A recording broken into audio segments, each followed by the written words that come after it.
Welcome back, everyone, to another market review of E-mini NASDAQ. And of course, today is NFP Friday. And as you can see here, we had a very volatile morning for that ICT silver bullet. I didn't engage in any price action. Like I said, I believe the previous two market reviews for E-mini NASDAQ, I said I wasn't going to be engaging just because I saw that the market really wasn't looking too good. We've had cleaner days, and I'm waiting for next week for a little bit of a cleaner price action. And starting here on the daily chart, we talked about before as this possible inverted fair value gap, possibly looking at support for price. And remember, my main draw is still up here, but it looks like price, since this is a low resistance liquidity environment. Now, the reason why this is a low resistance liquidity environment is because if you look at all this price action, the only real obstacle is right here. Everything else is gaps that haven't been filled yet, meaning that price is going to be able to retrace a lot quicker without really any pauses, which is what we're seeing here. And not only that, we talked about how also on the daily chart, we were looking at this being a possible draw for price if we were going to look to see lower prices. So what we could see is possibly price come down, take sell stops that are going to be below here. Because remember, these are clean, smooth lows. Retail is going to see that as what? Support. And we're going to then possibly look for retracement back up here. So we're looking at quite a bit of a fall from here. You know, that's a lot. I'm not going to say anything too soon. Like I said, I don't really like to forecast that far in advance. But again, this is a possible draw on price. And then zooming in a little further of what I was looking at, just tape reading for the day. Remember, we had this daily order block as well as this small new day opening gap from the previous day. And then on the current day's price action, simply we had this new day opening gap here. We see price tap that, and we see if, that it actually sends price lower as well. And then as a possible draw, remember, if we don't have liquidity, our next point of view will be simply inefficiencies, which is this volume imbalance right in here. As you can see, price is drawing towards it now, actually coming into the consequent encroachment of it as well. So that was really all I was looking for on the daily chart. Hopping into the 15-minute chart, really the only thing I had going for the levels was this trend line here. Of course, retail thinking, like always, this is going to be resistance, resistance, resistance. You see they keep selling, selling, selling. And then right there at 8:30, we have NFP release. So if you really think about this, you're below midnight opening price. They even took a discount below that 8:30 a.m. Open as well. So this is absolutely beautiful price action. Price completely removes all these people here trying to sell. And not only that, if you look at this a little closer, you even have a trend line channel here. Again, retail buying and selling within that trend line. What do? Take buy stops, then sell stops. We Judas swing practically everybody within here. Now look at the respect of the new day opening gap that we had marked out on the daily, and then we have the other new day opening gap down here as well. In addition to that, we also have these really smooth lows, because if you zoom in here, look how clean this is. What is retail thinking to do right now? They're looking to buy this.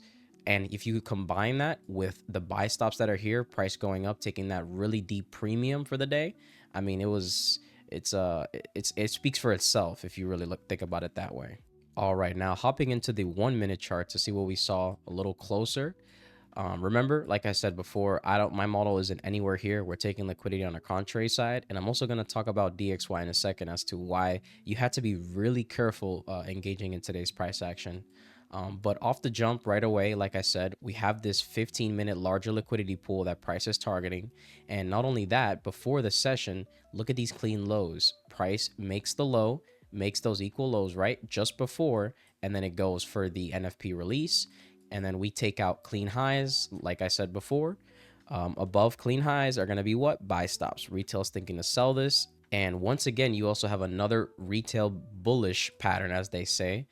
You have a bullish flag, I guess that's what they call this. They're trying to, buy this, thinking that we're going to go higher. And then as you can see here, breakout, people trying to buy this breakout, and then we go lower.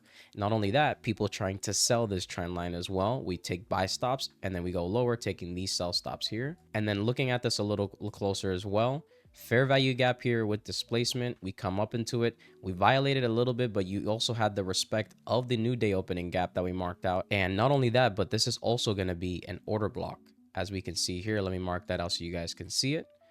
So it was coupled with the new day opening gap, order block, and fair value gap. But the only thing I didn't like was how we created this, this engulfing like this so strong, and we passed it. Like I said, these days you have to be very careful, especially for NFP. You're not going to get the best of ideal situations. And then we also had this breaker. Now, why is it a breaker? Very simple: high, low, higher high, lower low. You simply take the last down close candle, you draw that out. That's your bearish breaker. Look at how price respects consequent encroachment of it when he comes back for after that 9:30 open. And not only that, you couple that with the order block, because this up close candle was engulfed by these two down close candles. Price trades up into that high confluence area. We then break lower. We then have a breakaway gap. Simply because price never trades back into this. That's what you want to see if you're looking for bearish order flow. We come back down, another SIBI here. We trade back up into it, sort of violating it again, similar to the scenario that we had up here. But it still ended up respecting it overall.